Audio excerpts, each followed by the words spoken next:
Alright, this is going to be a pretty radical departure from the typical content found on my channel. A couple months ago, I kind of fell into a boot, shoe, rabbit hole of sorts. And it's probably an overly long story, but I'll try to distill it into a real quick, short synopsis. So, I want to say about 10 to 15 years ago, I bought a couple pair of what I thought at the time at least were expensive Redwing boots, and I mean $150 is nothing really, but at the time it was a lot for me, I thought. And the purpose of buying them was that it was an investment in the comfort of my feet for work. They could be resold, or so I thought. And so, you know, it was an investment, so I bought them. And then one day I was traipsing through some snow and my feet got wet, my socks got wet, and so I proudly walked into the Redwing store with my boots that can be resold, and the gentleman at the counter dashed my hopes and dreams and told me that these boots that I had were shot and could not be fixed. I was pretty mad about it at the time, but I still told myself that these are supposedly handmade boots. Why can't somebody hand unmake them and you know, why can't they be fixed? That's ridiculous. Maybe Redwing just doesn't want to do it. So anyway, I kept them all this time, and ever since then, I'd buy like a $50 pair of tennis shoes and then wear them for 6 months to a year until they literally started falling off my feet. However, this last time that happened, I went to the Puma website, and they were like $90 for what I had bought last time. And that's when I decided I'd had enough of this tennis shoe thing. I was going to get my old boots fixed. So I joined a Redwing group on Facebook, got some opinions on what they thought of those shoes, if they could be fixed or not. A lot of them said, sure, they can be fixed, but you might as well buy a new pair. And I was like, nah, I'm not buying a new pair. I mean, I did end up buying a new pair, but I still wanted to get my old boots fixed. And so, long story short, which it's already long, but, you know, whatever, it's a cliche. I sent one of those pair off to be fixed from a cobbler in North Carolina. Many of you on YouTube might be familiar with them, Wyatt and Dad. And then the other pair I decided I can fix myself, which I did. And this is the result of that. It's not perfect. It's far from perfect, as a matter of fact, but they certainly function as boots now, and I have actual real footwear to wear again instead of crappy tennis shoes. Anyway, the point of all this is going to be that after getting these done, sewing on new welts, these are a 360-degree split welt with a leather sole, and then typically when you do a half sole like this, you'd stitch through the rubber sole too, but obviously I don't have the machines to do that, so I just saddle stitched the actual sole to the welt and then glued that on. If these ever need resoled in the future, it'll be easier to do that, especially for a pleb like me. Anyway, after doing that, I got to thinking, these here, the only difference between converting these over to a Goodyear welt and what I did to those boots is that these don't have existing holes. So let's go back in time about 20 years, step back even further and lay some groundwork for this project. So this is the point of this video, are these. So 20 years ago, I bought these shoes to coat wood floors in. And the whole point was that it had to have a non-marking sole so that it wouldn't mark up raw wood with, you know, scuffs or whatever before you put finish or stain on it. And then my philosophy was, I liked how you could slip these off quickly, because what if you stepped in finish or you have stain on your shoes or something? You don't want to track that through the customer's house. And so this is what I thought was the perfect shoe for that. So probably over 20 years ago I bought these and, you know, wore them all this time coating floors. So not everyday wear, obviously. However, that's a pretty long amount of time. They look ridiculously worn and creased and all that, but and I might try to put some pictures in right here. These, as of a couple months ago, had an unbelievable amount of coats of finish on them, just because finish would drip on them during a coat. I mean, it was like a shell. It was a hardened shell of floor finish all over this thing. And so for days and days and days, I would actually apply paint stripper onto them and then let it soften the finish and then scrape it off with a knife. And so considering the starting point of this project, they're actually pretty nice right now. I mean, obviously they're not ever going to be super nice, but I don't know. Quite an improvement over what it was before. However, they're still very uncomfortable to wear, and with the wear of these soles, I mean, my ankle rolls all the time. It's just not a good thing. They're still not really wearable. However, it is a cemented construction. This is a really crappy way to build shoes. So basically the way this is, if you can see down in there, they sort of glue let me get one of the... They glue this this inner sole. It's just hot glued with the upper and the outsole between this and the outsole, and it's sort of glued together. And now here's the problem with these, is all the way around, you can kind of see right here, you can especially see it on the other one, it basically, the middle part collapsed down between the folds of the uppers there, and it makes a big ridge all the way around the outside of this. Now I actually had to grind this down just to be able to wear them, because it just, imagine a big ridge right along there, right on the ball of your foot. It was extremely painful for you. So anyway, I want to be able to put new soles on these, and I don't want to just, you know, take them somewhere and have them glue new soles on. I want these to be Goodyear welted with a veg tan or whatever, with a leather insole, cork filler. I want these to actually be comfortable. There might be a way to make this construction method more comfortable, but I don't know. I just wanted to do it to see if I could do it. So without further ado, I've got one completed. This is what it looks like after converting to 360-degree Goodyear welt, flat welts. It's got a leather midsole and then a Dr. Sole wedge sole glued onto the bottom of it. Obviously quite the improvement over this. So I don't know, after I complete, there's the new leather insole, by the way. Anyway, after I completed this, I just love to look at it. Now obviously I can't really wear it yet because I don't have both of them done, but I can't wait to get the other one done. And I got to thinking to myself, wouldn't it be cool to film that and put it on YouTube? And so that's what I'm going to do. What's the point of my channel? I don't know. Whatever kooky, weird hobby I happen to be into at the time, I'm going to put it on YouTube. So basically what I have to do is separate the outsole from these uppers.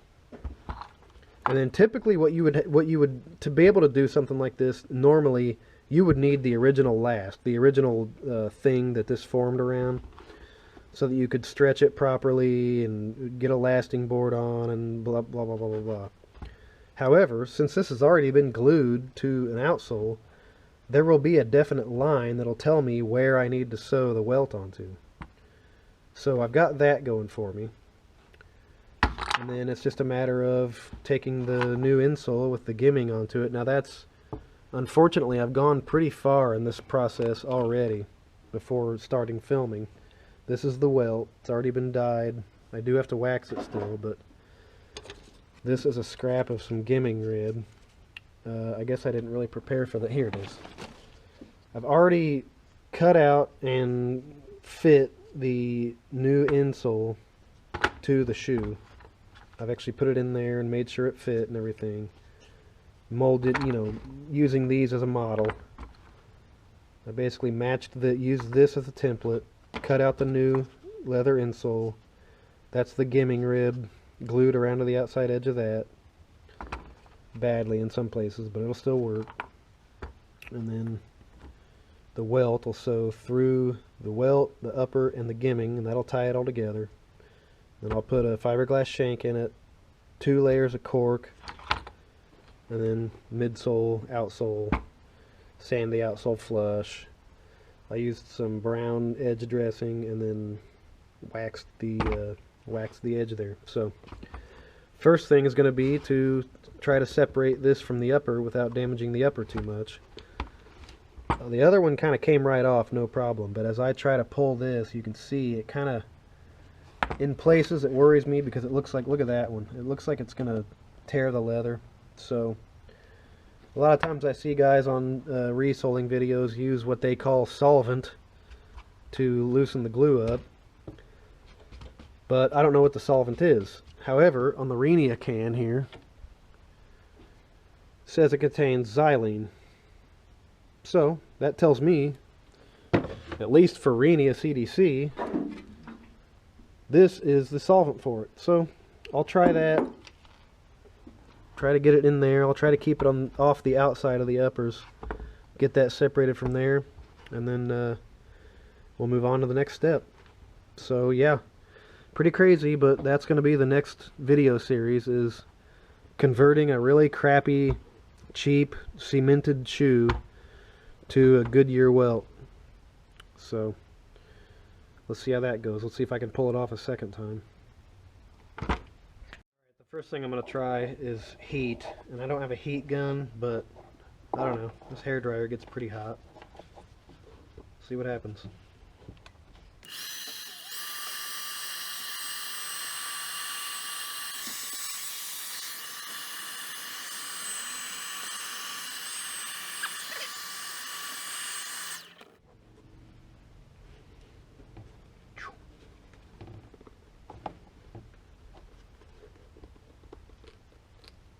Oh yeah, there we go. That's pretty good. It's actually sticky again.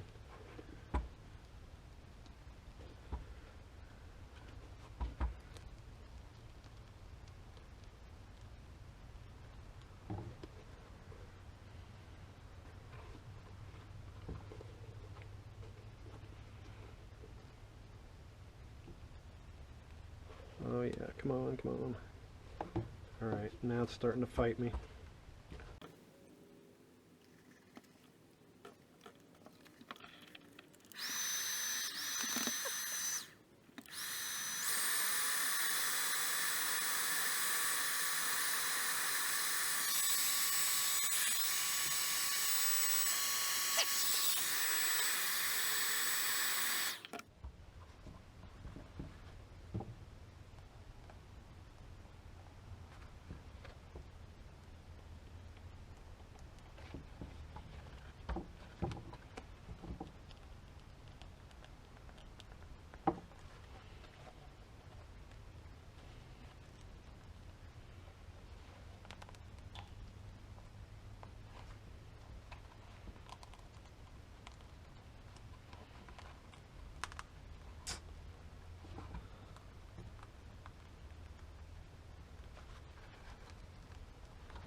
Here we go. So as mentioned, we can follow this line all the way around here. And what I did on the other pair is I basically went 1/8 of an inch down from there and made a line all the way across it with the Sharpie. And then when I was sewing the welt on, once I went through the welt, I was able to just use that line to pierce through that with the awl and make sure it was consistent all the way around.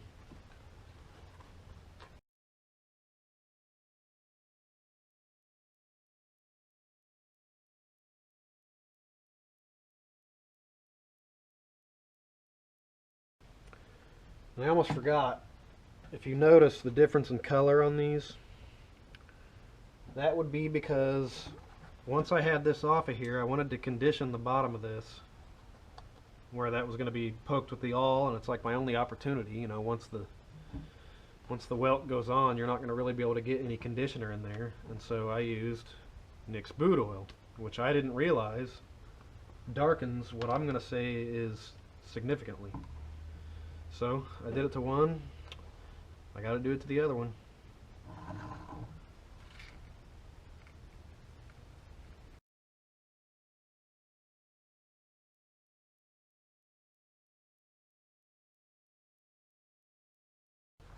So the next thing is I'm going to get this inside there, and then I'm going to stitch it in a few places just to basically, it's kind of like basting in regular sewing, just to kind of hold everything in place.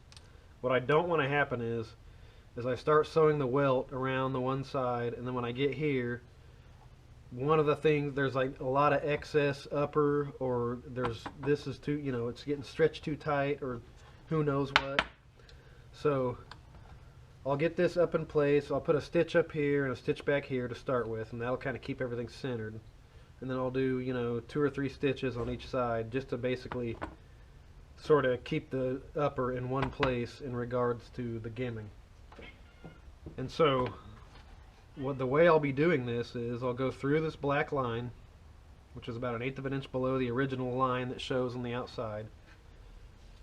And then what I'm going to be shooting for is getting that hooked needle to go right there at the bottom of that gimming, to go through it right at the bottom. I don't want to hit it, way up here. The lower I hit this on that black line, the higher this insole is going to be inside the shoe. And so I guess all that really matters is that you're consistent, and what I just described is what I did on the other shoe, so I'm going to be consistent with that, and that's what we're going to shoot for. So I've got some spare thread here. Let's get this thing stitched in place.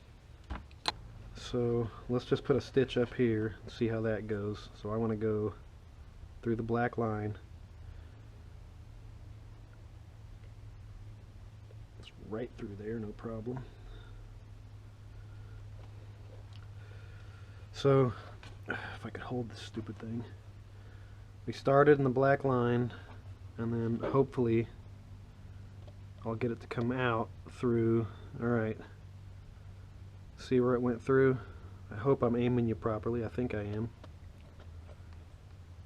So we'll get that in there. Wrap our thread around.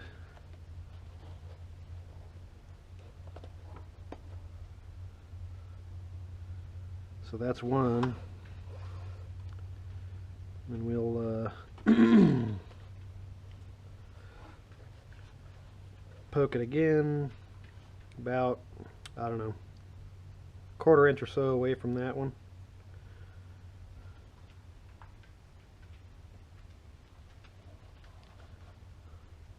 See if we can't come through in the same spot. So see that one? And now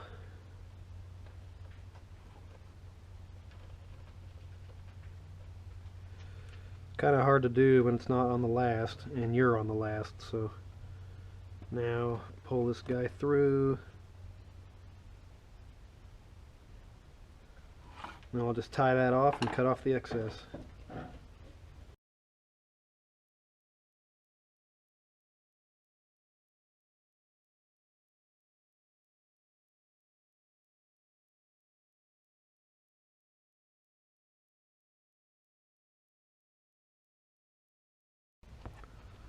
So you can see we've come through, and now I've got a lot of leeway where I can go up and down on this strip.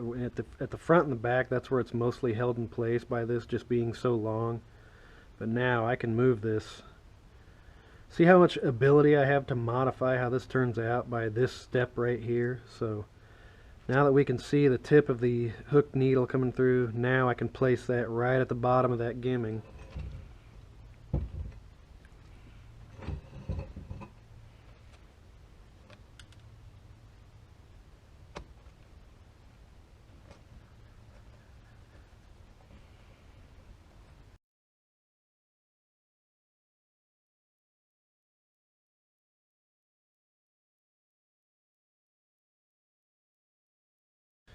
So anyway, that's the gist. I'll do that, probably try to pull this into that, whatever that's called, the inside foot, 3 over here, and then we will wax up this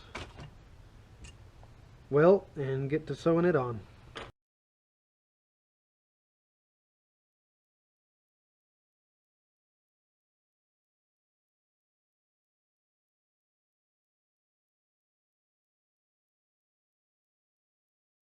I don't know if that's showing, but we got a nice little shine to it.